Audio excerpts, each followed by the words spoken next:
بسم اللہ الرحمن الرحیم، السلام علیکم. آپ دیکھ رہے ہیں ہیڈ آن اور میں ہوں منیب فاروق. پاکستان کی سیاست کے اندر بہت کچھ ہو رہا ہوتا ہے، لیکن ایک چیز جو شاید فکسیشن کا شکار ہو گئی ہے یا وہاں پر ہر بندہ فکس ہو گیا ہے، وہ ہے عمران خان صاحب سے ملاقات کا نہ ہونا.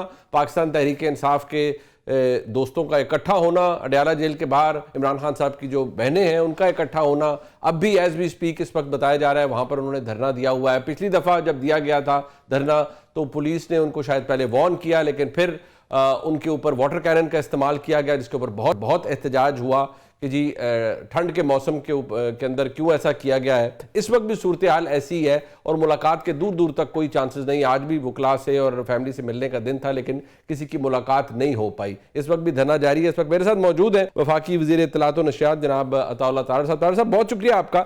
سب سے پہلے طاہر صاحب، اب آئی نو آپ نے تو بڑا کیٹیگوریکلی کہہ دیا تھا کہ جو پیچھے ماحول بنا ہے، D G I S P R کی پریس ریلیز یا پریس بریفنگ بھی اسی حوالے سے تھی. اس کے بعد جو اس سے پہلے عمران خان صاحب کی ٹویٹس آئیں، انہوں نے بھی ماحول کو بڑا تلخ کر دیا. کیا کوئی گنجائش نہیں ہے کسی طرح کے سپیس کی، مارجن کی، کہ عمران خان صاحب کی بہنیں مل لیں، وکلاء مل لیں یا کسی طریقے سے کسی کنڈیشن کے اندر؟ دیکھیے ملاقات بند کیوں ہوئی، اس کا ایک کانٹیکسٹ ہے. جیل مینول کے مطابق ملاقات کے کچھ قواعد و ضوابط ہیں، کچھ پری ریکوزٹس ہیں کہ قیدی جو کرپشن کے کیس میں اندر ہے اور 190 ملین پاؤنڈ کی کرپشن کے کیس میں اندر ہے، وہ اس سے جب ملنے جاتے ہیں تو اس کا حال احوال پوچھیں، اس کی ویل بینگ پوچھیں اور لیگل معاملات ڈسکس کریں.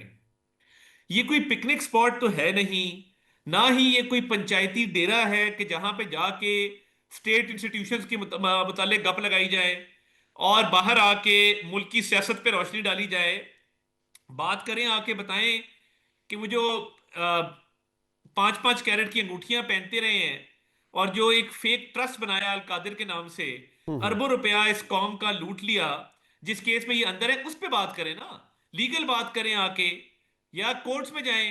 یہ باہر آ کے سیاست چمکانا، وہاں پہ ایک پورا مجمع اکٹھا کرنا، لا اینڈ آرڈر کی سچویشن کریٹ کرنا. لیٹ سپوز اگر ایک جیل میں 400 قیدی ہے، ہر قیدی کی فیملی کہے ہم نے یہ تماشا لگانا ہے جو ان کی بہنیں لگا رہی ہیں، تو یہ کیا بنے گا مجھے یہ بتائیے. اور یہ ہر کوئی کہے گا کہ جی ان کو لگانے دیے ہمیں بھی لگانے دیں. تو دیکھیے ملاقات کا پری ریکوزٹ یہ ہے کہ سیاسی گفتگو نہیں ہوگی، لا اینڈ آرڈر کی سچویشن کریٹ نہیں ہوگی، تماشا نہیں لگے گا، پولیس اہلکاروں کو دھکے نہیں دیے جائیں گے، قانون کی خلاف ورزی نہیں کی جائے گی. تو یہ اگر اس کی خلاف ورزی نہیں ہوتی تو ہمیں کیا ضرورت ہے ملاقات بین کرنے کی. ملاقات بین کی گئی ہے قانون کی خلاف ورزی پہ، ان کے بیڈ بیہیویئر پہ، اور ان سب پہ کراس لگ چکا. عظما صاحبہ کی ملاقات کرائی تھی کہ انہوں نے وائلیشن نہیں کی تھی، اچھا جی. مگر ان میں بھی اتنی کو عقل نہیں ہے. وہ باہر آ کے انہوں نے بھی سیاسی گفتگو کی، اب انہوں نے بھی بین لگوا لی ہے. یہ تھوڑے سے عقل مند یا سیاسی ہوتے نا تو یہ کبھی یہ کام نہ کرتے. مگر ایک تو بہت بے وقوف لوگ ہیں. انڈین میڈیا پہ کوئی عقل مند آدمی نہیں جا سکتا.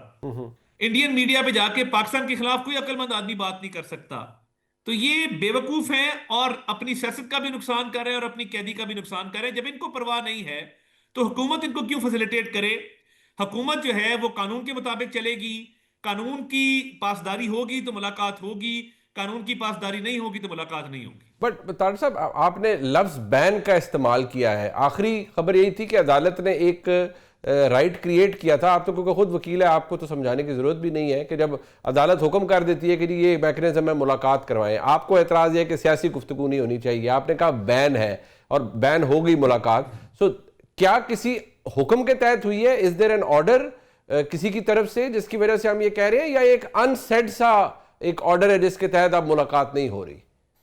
نہیں دیکھیے، جو کورٹ آرڈر پاس کرتی ہے وہ سبجیکٹ ٹو لا ہوتا ہے. جی. یہ نہیں ہو سکتا کہ کورٹ کہے کہ جی آپ جیل میں ملاقات کر لیں تو یہ قتل کر کے جیل میں پہنچ جائے کہ جی میں نے ملاقات کرنی ہے. تو دیکھیں نا، لا کو وائلیٹ کر کے کوئی ملاقات نہیں ہے. اور یہ سپرنٹینڈنٹ نے لاسٹ ٹائم رپورٹ کیا کہ انہوں نے وہاں سیاسی گفتگو کی، اندر باہر آ کے بھی کی ہے، تو اس لیے ان کی ملاقات بند کر دی گئی ہے. تو جیل اتھارٹیز کے پاس یہ رائٹ ہے. There is no need to pass a written order. اتنا کافی ہے کہ انہوں نے خلاف ورزی کی اور ملاقات اب بند ہے. اچھا، یہ جو ابھی آپ نے کہا کہ انڈین چینلز کے اوپر وہ گفتگو کرنا، اب جب یہ آپ نے پہلی دفعہ یہ کرٹیک کی، بہت سے کلپس وائرل ہوئے جس میں میاں نواز شریف صاحب بھارتی جرنلسٹ کے ساتھ نہ صرف ملاقات کر رہے ہیں، ایک دو انٹرویوز کے بھی ان کے سرفس کیے کہ یہ بات تو ماضی میں بھی ہوتی رہی ہے، تو اس کے اوپر اب اتنا اعتراض کیوں کیا جا رہا ہے کہ اگر عمران خان صاحب کی ہمشیرہ کسی انڈین چینل سے بات کر رہی ہیں یا انہوں نے اگر کوئی بات کری تو یہ چیز بڑے وہیمنٹلی اس کو سامنے لایا گیا ہے کہ وہ تو دیکھیے جی میاں صاحب کا یہ کلپ دیکھیں، شہید بی بی کے انٹرویوز کو شاید ہائی لائٹ کیا گیا، میاں صاحب کے انٹرویوز کو ہائی لائٹ کیا گیا کہ اس دفعہ ایسی کون سی بڑی بات ہو گئی؟ دیکھیے، میاں نواز شریف نے کبھی ملک کے خلاف، ملک کی فوج کے خلاف انڈین میڈیا پہ اپیرنس نہیں کی۔ وہ ایک سٹیٹسمین ہیں، وہ فورن پالیسی کی بات کرتے ہیں، وہ ڈپلومیٹک ریلیشنز کی بات کرتے ہیں، وہ اوور آل گلوبل سیناریو کی بات کرتے ہیں۔ یہ 3 میں نہ 13 میں ہمارا بھائی مر گیا، ہمارے بھائی کو فلاں ہو گیا، ایک جھوٹی کہانی گھڑی گئی اور وکٹمائزیشن کا بیانیہ بنایا گیا، اور ان کو بھارتی میڈیا نے صرف اس لیے سپیس دی کیونکہ انہیں پتا تھا کہ یہ اینٹی اسٹیٹ بات کریں گے۔ تو دیکھیے، there's a world of a difference. You can't compare apples and oranges. دونوں میں زمین آسمان کا فرق ہے۔ اچھا طاہر صاحب، ایک اور اب ایشو یہاں یہ ہے کہ جس ماحول کے اندر ہم آج ہیں، یہ فیض حمید صاحب کا ابھی آیا، ان کا فیلڈ جنرل کورٹ مارشل کی پروسیڈنگز ہوئی، 4 الزامات تھے، اس پہ ان کو سزا ہو گئی ہے، آخری پیراگراف انڈیکیٹو تھا، لیکن میں انصار بھائی صاحب بڑے سینئر جرنلسٹ ہیں، وہ ان کی آج کی خبر سے، آج کی سٹوری سے تو بڑے سوالات پیدا ہو گئے ہیں، جس میں وہ یہ کہہ رہے ہیں کہ 9 مئی واقعات کے حوالے سے آئی ایس پی آر نے عمران فیض حمید گٹھ جوڑ کا ان کا دعویٰ کوئی نہیں ہے ایسا۔ اب آپ اس میں مسکرا رہے ہیں، کوٹ انہوں نے آپ کو کیا ہے کہ جب آپ سے بھی انہوں نے بات کی تو آپ نے کہا ایس پی آر سے بات کریں، تو ذرا اس کی وضاحت دیجئے نا، میں انٹریگڈ کہ آپ کیا ثابت کر رہے ہیں؟ کیونکہ حکومت کی طرف سے آپ نے سب نے کہا کہ فیض حمید صاحب 9 مئی سے لنکڈ ہیں، عمران خان صاحب بھی لنکڈ ہیں، پر اس کا ایویڈنس کہاں ہے؟ دیکھیے، میں نے جب فیض حمید صاحب کا اور عمران خان صاحب کا گٹھ جوڑ کی بات کی، بالکل یہ پریس ریلیز آنے کے بعد آئی ایس پی آر کی لاسٹ تھرسڈے، تو میں نے کلیئرٹی کے ساتھ کہا کہ آئی ایس پی آر کی پریس ریلیز بالکل کلیئر ہے۔ دیکھیے، ہمارے ہاں نا ایک عادت بن گئی ہے ابہام پیدا کرنے کی۔ لوگوں کا خیال ہوتا ہے کہ تھوڑا سا کہیں ونڈو ملے تو ابہام پیدا کر دو اور ایک کنفیوژن کریٹ کر دو۔ کاش تھوڑی ریسرچ کر کے تو دسمبر 2024 والی پریس ریلیز پڑھ لی ہوتی۔ اس میں آئی ایس پی آر نے کلیئرٹی کے ساتھ ذکر کیا 9 مئی کا اور دیگر واقعات کا، جس میں ایجیٹیشن ہے، انسٹیگیشن ہے، لا اینڈ آرڈر کی سچویشن کریٹ کی گئی، پولیٹیکل ایکٹیویٹی ہے۔ تو یہ اسی کی کنٹینیویشن تھی نا، اور اس میں لکھا گیا ہے کہ پولیٹیکل ایلیمنٹس والے معاملات علیحدہ سے انویسٹیگیٹ ہوں گے۔ اب اس میں کوئی راکٹ سائنس نہیں ہے۔ میں نے جو ایک ایک لفظ کہا تھرسڈے کو بھی، وہ میں نے آئی ایس پی آر کی جو پریس ریلیز تھی اس کی انٹرپریٹیشن اور اس کی کنٹینیویشن میں کہا۔ میں بطور منسٹر انفارمیشن بات کر رہا ہوں نا، میری کوئی ذاتی رائے تو نہیں ہے اس پہ، میں اسٹیٹ کو ریپرزینٹ کرتا ہوں، اور جب میں اس پہ کوئی کامنٹ کر رہا ہوں میں آفیشلی کر رہا ہوں، وہ آن ریکارڈ ہیں ساری چیزیں۔ تو یہ جو بار بار ایک ابہام کریٹ کرنے کی کوشش کی جا رہی ہے، دیکھیں میں بڑا رسپیکٹ ہے، سینئر صحافی ہیں اور بڑا ایک نظر ان کے ایک نظریہ ہے، وہ چیزوں کو بڑی باریک بینی سے دیکھتے ہیں۔ میری ریکویسٹ صرف اتنی ہے کہ پلین ریڈنگ ہے کسی بھی پریس ریلیز کی، تو اس سے جو سبسیکوینٹ جو پریسیڈنگ پریس ریلیزز ہیں ان کو بھی دیکھنا چاہیے۔ اس میں تو 9 مئی کلیئرلی لکھا ہے دسمبر 2024 والی میں، اور ہم نے بھی جو بات کی، ہم نے یہی بات کی کہ یہ بڑا کلیئرٹی کے ساتھ ہم کہہ رہے ہیں کہ ریٹائرمنٹ کے بعد وہ پولیٹیکل ایڈوائزر تھے عمران خان کے، تو اگر ریٹائرمنٹ کے بعد وہ پولیٹیکل ایڈوائزر تھے عمران خان صاحب کے، فیض حمید صاحب، تو کیا ہوا ریٹائرمنٹ کے بعد؟ 9 مئی نہیں ہوا، باقی واقعات نہیں ہوئے۔ تو یہ تو بڑی کلیئر چیز ہے کہ پولیٹیکل رول جو ہے وہ اسٹیبلشڈ ہے، اور یہ بھی روز روشن کی طرح عیاں ہے کہ جو دیگر معاملات کی مزید انویسٹیگیشن ہو رہی ہے اس میں پولیٹیکل رول بھی شامل ہے۔ تو اس میں ابہام کوئی نہیں ہے، اور ہم جو جتنے پولیٹیکل لوگوں نے پریس کانفرنس کی ہے یا پریس ریلیزز دی ہیں یا جنہوں نے سٹیٹمنٹس دی ہیں، بیپرز دیے ہیں، they are all in continuation of ISPR's press conference, press release, let there be no doubt۔ اچھا چلیں، یہ آپ کا اس پہ کلیئرٹی آ گئی، انفیکٹ آپ نے ہمارے ویورز کو بھی ہائی لائٹ بتایا کہ دسمبر 2024 کے اندر بھی ایک انفیکٹ ذکر آ چکا تھا اس کا۔ اب مجھے صرف یہ بتائیے طاہر صاحب، جو اس وقت حالات ہیں، جو خیبر پختونخوا کے وزیر اعلیٰ ہیں، میں آپ کا ایک سٹیٹمنٹ دیکھ جس میں آپ نے کہا کہ انہوں نے اپنے آپ معاملات کچھ بہتر کیے ہیں، تو کیا اس کا مطلب یہ ہے کہ اب جو جتنی بازگشت تھی کہ جی وہاں حالات خراب ہو رہے ہیں اور آپ ایمرجنسی پروویژن کو انووک کروائیں گے، گورننس رول لگائیں گے، ایسا کچھ اٹس ڈن، مطلب اب ایسا کچھ بھی نہیں ہوگا بیکاز حالات وہاں بہتر ہو رہے ہیں، ان کا ورکنگ ریلیشن شپ آپ سے بھی بہتر ہوا ہے؟ دیکھیے پہلی بات یہ کہ وہ NFC کی میٹنگ میں آئے اور وہ شریک ہوئے، اٹس اے بیہیویئرل چینج، اور بیہیویئر ان کا بہتر لگ رہا ہے اور بظاہر بہتر لگ رہا ہے. تو دیکھیے میں تو یہی کہہ سکتا ہوں کہ آن دا فیس آف اٹ جو ان کا بیہیویئر بہتر ہوا ہے وہ نظر آ رہا ہے کہ وہ معاملات میں سنجیدہ ہیں. گورنر رول کا آپشن موجود رہتا ہے کسی بھی حکومت کے پاس، اٹس اے کانسٹیٹیوشنل پروویژن، ایک آئینی شک ہے. اس کے تحت جب گورننس کے گیپس پیدا ہوں اور اتنے بڑے گیپس پیدا ہوں کہ صوبے کے معاملات نہ چل رہے ہوں یا لا اینڈ آرڈر خراب ہو، ٹیررزم کو کاؤنٹر نہ کر پا رہی ہو صوبائی حکومت، بالکل یہ چیزیں موجود ہیں. تو میں یہ سمجھتا ہوں کہ جب یہ گیپس بہت بڑے ہو جائیں تو پھر فیڈرل گورنمنٹ کے پاس یہ ایک سنجیدہ آپشن موجود ہوتی ہے، ہر گورنمنٹ کے پاس ہوتی ہے. لیٹ سی، ابھی تھوڑا ارلی ہوگا، مگر میں یہ سمجھتا ہوں کہ ایک سنجیدگی آئی ہے.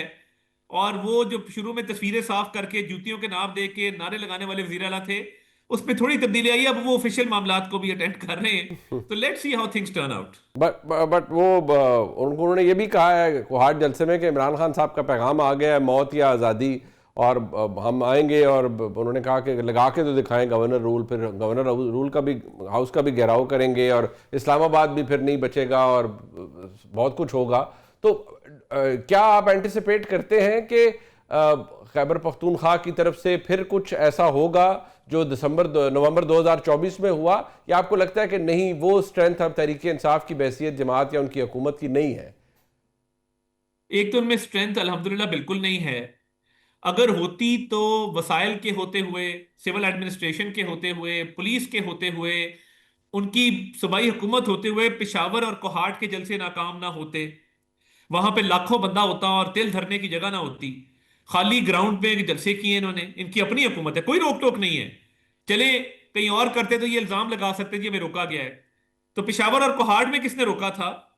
لوگوں نے ان کا اینٹی فوج بیانیہ بری طرح مسترد کیا ہے. لوگ نہیں چاہتے کہ آپ اس فوج کو برا بھلا کہیں جس نے جنگ جیتی ہے، جس نے بھارت کو شکست دی ہے، جس نے پاکستان کی عزت اور وقار میں اضافہ کیا ہے. اور یہ جو گورنر آج پہ یہ کہہ رہے ہیں نا تھریٹ کہ ہم فلاں کر دیں گے، بلاک کر دیں گے، دیکھتے ہیں کیسے. میک نو مسٹیک، یہ آپ کی تھریٹ کی وجہ سے یہ نہیں ہوگا کہ ہم نہیں لگائیں گے. اس کا تھریٹ سے کوئی تعلق نہیں ہے، اس کا پیورلی گورننس کے گیپ سے تعلق ہے اور پروونشل گورنمنٹ کی ناکامی سے تعلق ہے. اگر یہ ہوا، جب بھی ہوا، اس کا تعلق پروونشل گورنمنٹ کی ناکامی اور گورننس کے گیپ سے ہوگا. اس کا تعلق ان تھریٹ سے نہیں ہوگا کہ آپ ہمیں کہہ رہے ہیں کہ جی ہم فلاں کر دیں گے، دھمکا کر دیں گے.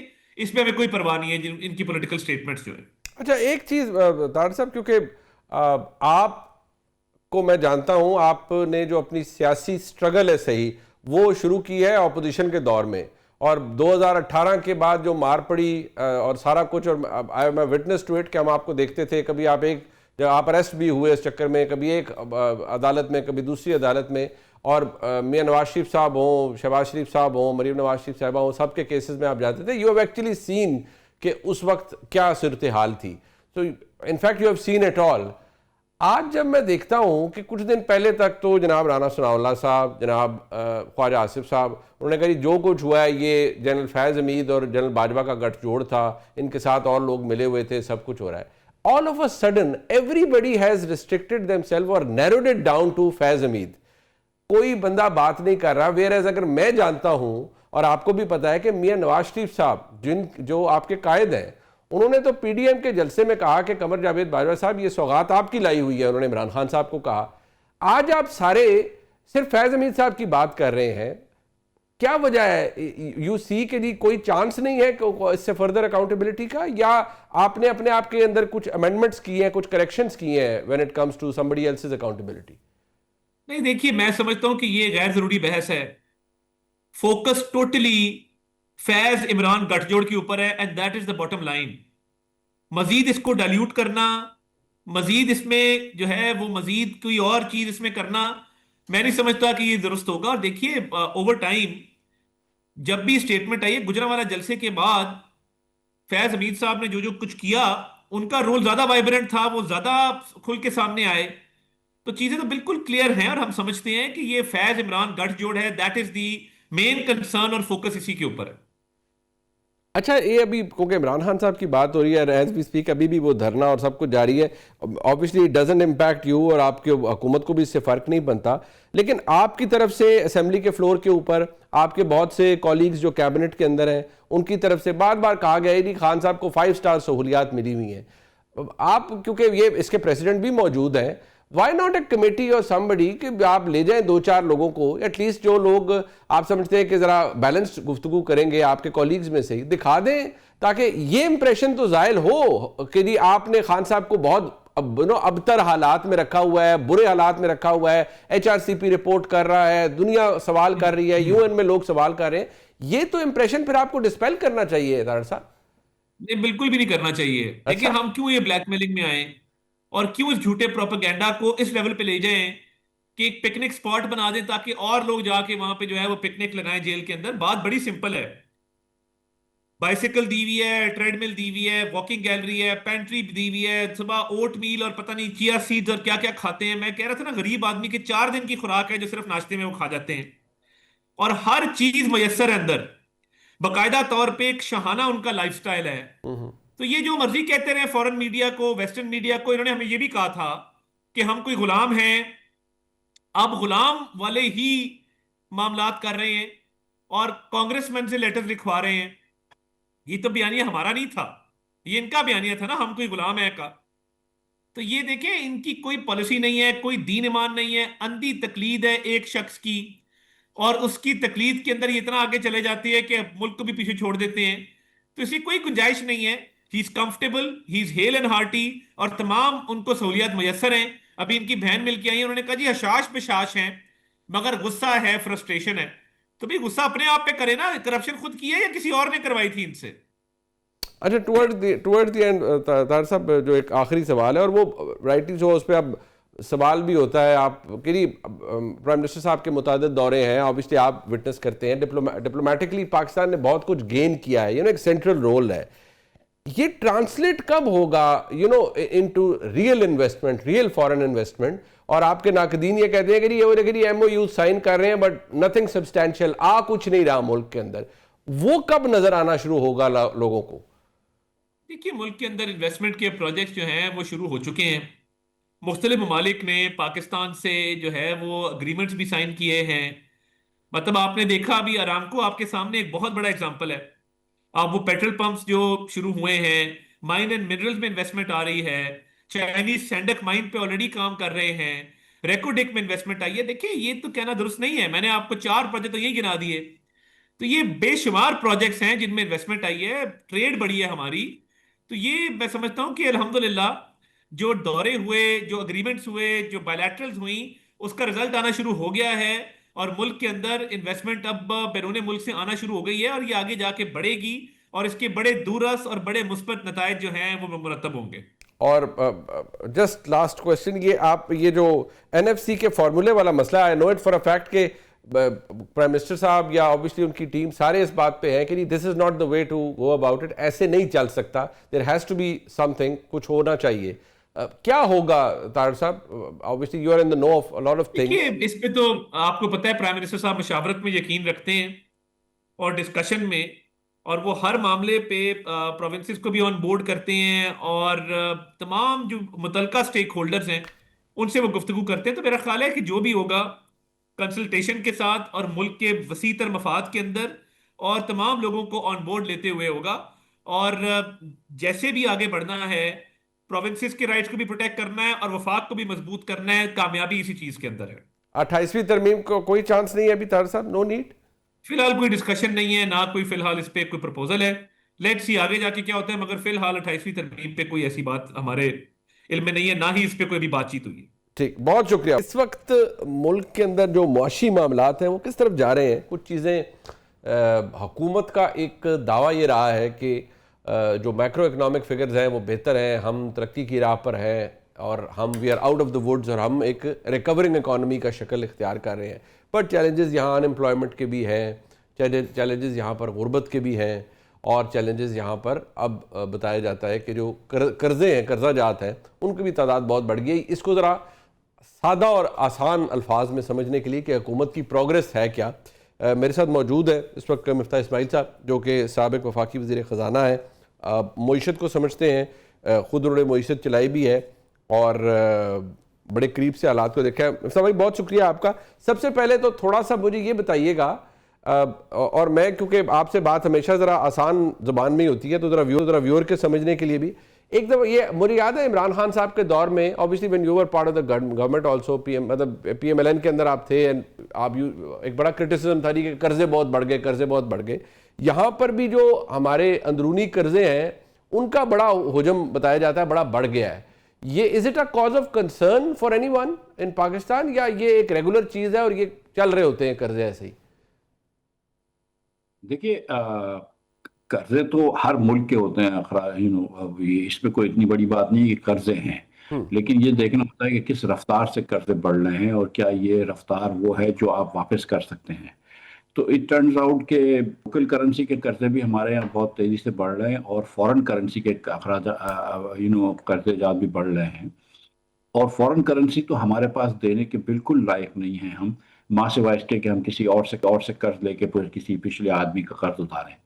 اور جو قرض ہمارے یہاں بڑھ رہا ہے یہ خان صاحب بھی نہیں سمجھتے تھے، میرا نہیں خیال ہے کہ مسلم لیگ والے بھی سمجھتے ہیں کہ یہ ہمارے اسٹرکچرل ایشوز ہیں جس کی وجہ سے جیسے جیسے وقت گزرتا جائے گا آپ مزید قرض کے اندر ڈوبتے رہیں گے، کیونکہ آپ کے جو این ایف سی کا مسئلہ ہے، دیگر مسائل ہیں. ہمارے اسٹرکچر بجٹ کا ایسا ہے کہ ہم جتنا بھی ٹیکس جمع کر لیں جب صوبوں کو بانٹ دیتے ہیں اور جو سود دے دیتے ہیں تو ہمارے پاس کوئی پیسہ نہیں بچتا ہے. تو ہر سال قرض بڑھتا رہے گا جب تک کہ ہم اسٹرکچر چینج نہ کریں حکومت کا اور فنڈامنٹل اصلاحات نہ کریں. تو یہ خطرے کی گھنٹی تو ہے. اچھا، یہ خطرے کی گھنٹی ہے، آپ نے ٹھیک اس کے بارے میں بتایا، بٹ جب سے یہ حکومت آئی ہے ایک چیز جو بار بار obviously گورنمنٹ بھی کہہ رہی تھی کہ ہم اسٹرکچرل ریفارمز کی طرف جا رہے ہیں، کچھ ریفارمز ہم نے پلان کر لیے ہیں، کچھ ہو رہا ہے. میں وزیر خزانہ کو سنتا ہوں تو ظاہری بات ہے وہ بھی کوئی آئیڈیل پکچر تو وہ بھی بتاتے ہیں کہ ایسی نہیں ہے، but from where we were and from where we are at the moment کوئی فرق ہمیں ہے کہ چلیں ایٹ لیسٹ ہم یہ ڈٹرمن کر سکیں کہ اب دیکھیے مارچ کے اندر آئی بلیو 2 سال اس حکومت کے مکمل ہو جائیں گے. میں پہلا وہ جو پی ڈی ایم والا دور ہے اس کو نہیں کر رہا، obviously اس وقت آپ وزیر خزانہ بھی تھے، بہت سی چیزیں آپ نے دیکھی بھی، بٹ ان 2 سالوں کے اندر کیا ہم کہہ سکتے ہیں کہ ہم ریکورنگ اکانومی کے موڈ میں آ گئے ہیں یا نہیں؟ نہیں، دیکھیں اب نہیں کہہ سکتے. 2 سال گزر گئے تو اب نہیں کہہ سکتے. گزارش یہ ہے کہ دیکھیں جب 22 میں پی ڈی ایم کی حکومت آئی تھی اور میں 5 مہینے جب وزیر خزانہ تھا تو اس وقت ایک پیٹرول وغیرہ میں بڑا نقصان ہو رہا تھا، پارٹی کے اندر بھی بڑے مسائل تھے، لیکن بہرحال ہم نے کچھ بھی فیصلے کر کے آئی ایم ایف کو واپس لے آئے اور دیوالیے سے ڈیفالٹ سے بچ گئے. اس کے بعد پھر آپ کو پتا ہے کہ مجھے جب ہٹایا گیا تو پھر ایک واپس سے آئی ایم ایف کے اس سے بحث چڑھ گئی اور آنکھیں دکھاتے رہے اور پھر ہم ایک طرف واپس سے ڈیفالٹ کی نہج پہ جا رہے تھے. اور پھر شہباز صاحب نے ہی جون 23 کے اندر ایک اگریمنٹ کر لیا آئی ایم ایف سے. اس کے بعد سے سچی بات ہے کہ ڈیفالٹ کا خطرہ ہٹ گیا ہے اور اس کے بعد آپ نے دیکھا ہے کہ کیئر ٹیکر کے وقت 320 310 کی بھی ریٹس ہو گئے تھے ڈالر کے، لیکن وہ نیچے آیا ہے. تو جب سے یہ حکومت آئی ہے جب سے کوئی ڈیفالٹ کا خطرہ تو کوئی بھی نہیں ہے. اللہ کی مہربانی سے ہم کوئی بات بھی نہیں کرتے کہ ڈیفالٹ کا خطرہ ہے. ہم آئی ایم ایف کے پروگرام کے اندر ہیں، ہم کو سعودی عرب اور دیگر ممالک سے سپورٹ حاصل ہے، تو ڈیفالٹ کا خطرہ نہیں ہے. اور یہ جو حکومت بات کرتی ہے کہ ہم اسٹیبلٹی آ گئی ہے تو یہ بڑی اچھی بات ہے اور یہ صحیح بات ہے، اس میں کوئی بحث نہیں ہے. لیکن جو اس کے بعد جو بات کرتے ہیں نا کہ بھائی ہم گروتھ کی طرف جا رہے ہیں تو وہ کوئی نظر نہیں آ رہا. آپ مہنگائی بھی دیکھ لیجئے، آپ ان امپلائمنٹ بھی دیکھ لیجئے، آپ پاورٹی بھی دیکھ لیجئے. پاورٹی بڑھ رہی ہے، ان امپلائمنٹ بڑھ رہی ہے، انڈسٹریل پروڈکشن نہیں بڑھ رہی، گڈز ایکسپورٹس کم ہو رہے ہیں.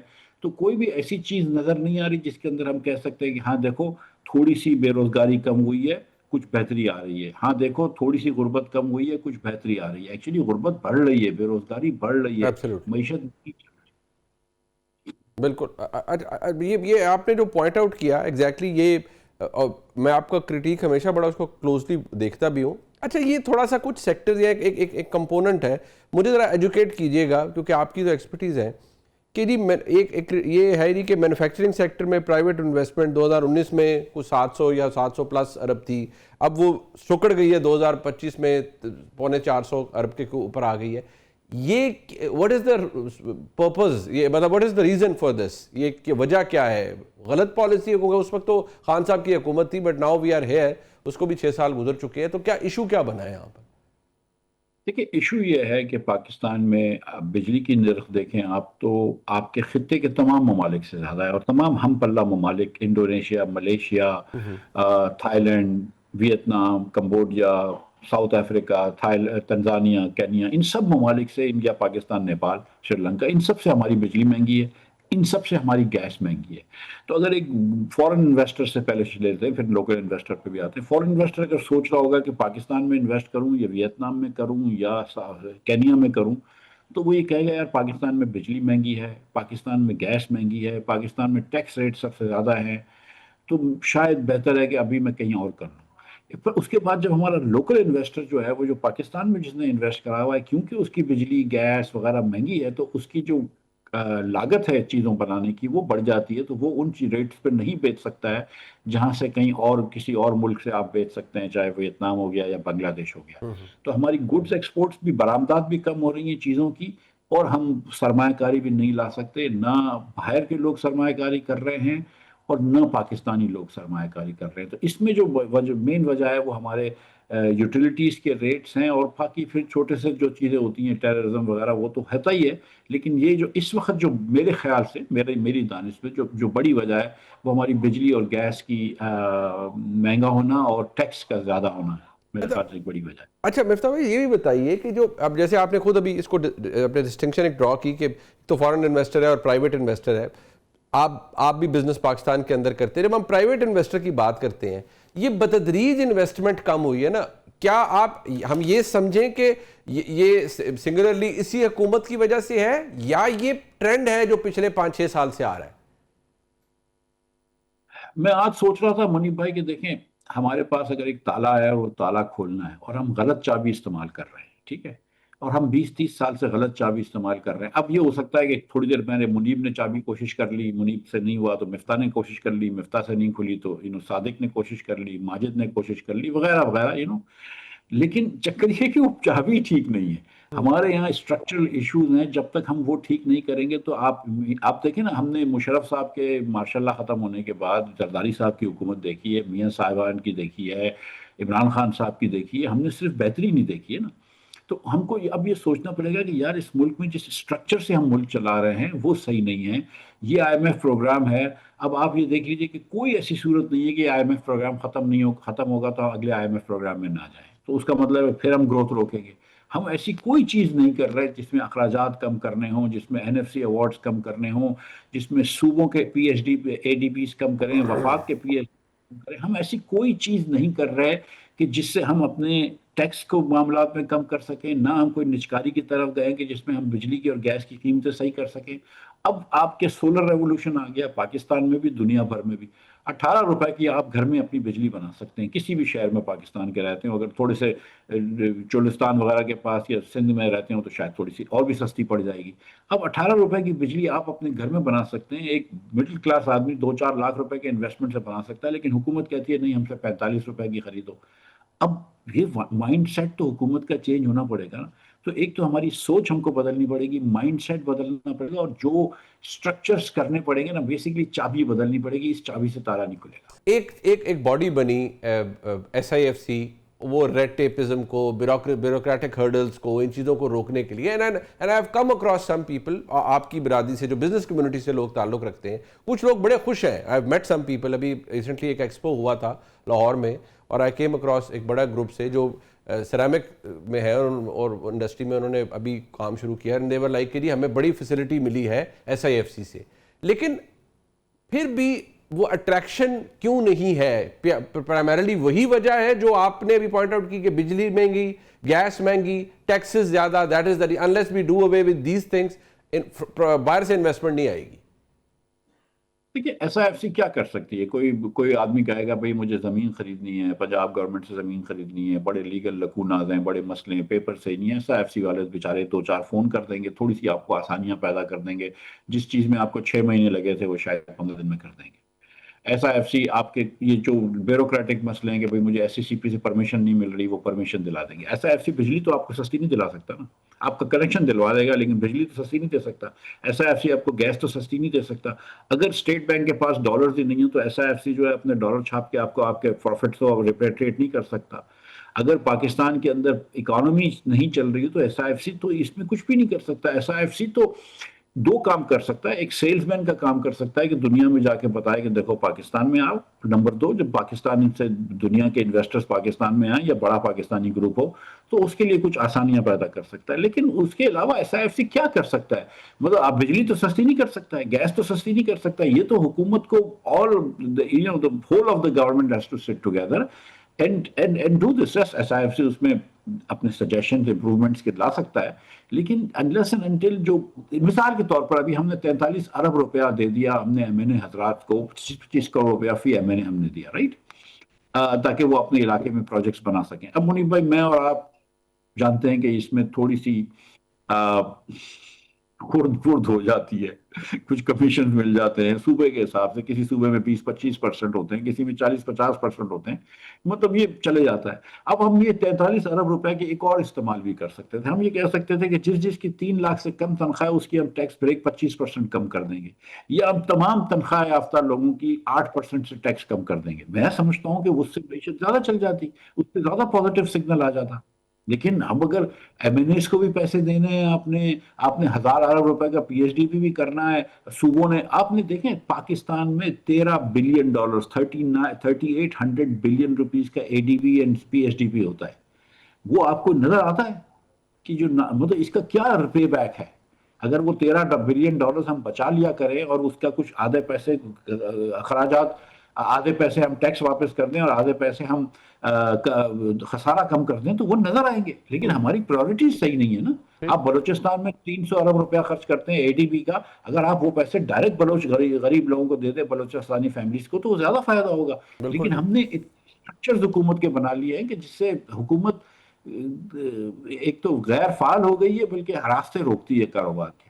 اچھا، ٹورڈز دی اینڈ ایک بات مجھے اگر مفتاح بھائی آپ بتائیں، 2024 گزر گیا، 25 بھی گزر گیا، based on what we have seen in the last 2 years, اب 2 سال تو ہو رہے ہیں، کیا آپ پروجیکٹ کرتے ہیں with this pace, with this policy, ہم where do we stand after another year down the line؟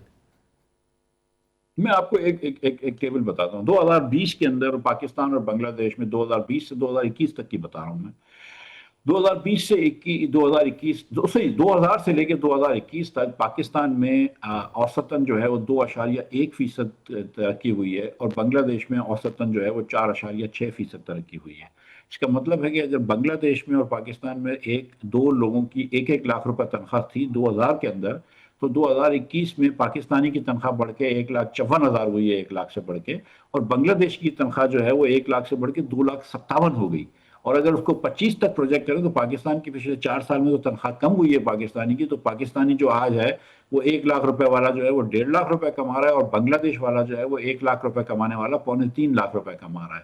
ہم کو یہ بات سمجھنی چاہیے کہ پاکستان کے اسٹرکچر ایسا ہو گیا ہے کہ جس کی وجہ سے گروتھ نہیں ہوتی۔ جب تک ہم اپنے فنڈامنٹل ریزنز چینج نہیں کریں گے کچھ نہیں ہوگا۔ شہباز شریف صاحب کی حکومت، میں کوئی الزام تراشی نہیں کرنا چاہتا، لیکن کوئی ایسا مائنڈ سیٹ مجھے نظر نہیں آتا جس میں 1 پیسے کی بھی اصلاحات کی ہو۔ یہ جو پی آئی اے کی جو نچکاری ہو رہی ہے، یہ بھی آپ کو پتا ہے کہ کون کروا رہا ہے، اور زبردستی کروا رہا ہے، نہیں تو انہوں نے ایک مرتبہ جان بوجھ کے اس کو فیل کروایا ہے۔ ایک ڈسکو کی نچکاری نہیں کی انہوں نے، ایک گیس کمپنی کی نچکاری نہیں کی، یہ کوئی نچکاری نہیں کر سکتے۔ یہ کوئی پینشن ریفارمز کی بات کی ناکام رہے، انہوں نے کہا ہم حکومت کی سائز چھوٹی کریں گے، ناکام رہے۔ یہ 2 سال ہو گئے این ایف سی کی ابھی تک، بس اب اللہ کرے کچھ ہو جائے، وہ بھی آپ کو پتا ہے کہ کون کرے گا۔ این ایف سی یہ نہیں کر سکتے۔ ہم نے کہا تھا کہ صوبوں کو اخراجات دیں گے، وہ نہیں کر سکتے۔ آپ نے کہا، ایم ایف کہہ رہا تھا کہ ایگریکلچر ٹیکس لو، ہم ابھی تک ایگریکلچر ٹیکس نہیں لے سکے۔ مطلب مجھے یہ سمجھ میں نہیں آ رہا کہ یہ شہباز حکومت کو یہ بات کیوں نظر نہیں آتی کہ یار پاکستان جہاں پہنچ گیا ہے، دنیا آگے چل رہی ہے، ہم ایک جگہ پھنس گئے ہیں، ہم کو فنڈامنٹل چینجز لانے پڑیں گے۔ آپ اگر ایک طرف کہتے ہیں کمپنیز کو کہ پاکستان میں آ کے انویسٹ کرو، لیکن 61% ٹیکس تم سے لیں گے، سب سے زیادہ ہم تم سے بجلی مہنگی کریں گے، سب سے مہنگی ہم تم کو گیس دیں گے، تو کوئی کیوں آئے گا؟ پاکستانی بھی نہیں آ رہا ہے نا۔ تبھی تو جب آج یہ باتیں آتی ہیں کہ دبئی میں نمبر 2 انویسٹمنٹ پاکستانی کا ہے، ملیشیا میں پہلا انویسٹمنٹ پاکستانی کا ہے، کیونکہ پاکستانی سرمایہ کار تو ہے، وہ پاکستان کے باہر چلے جاتا ہے۔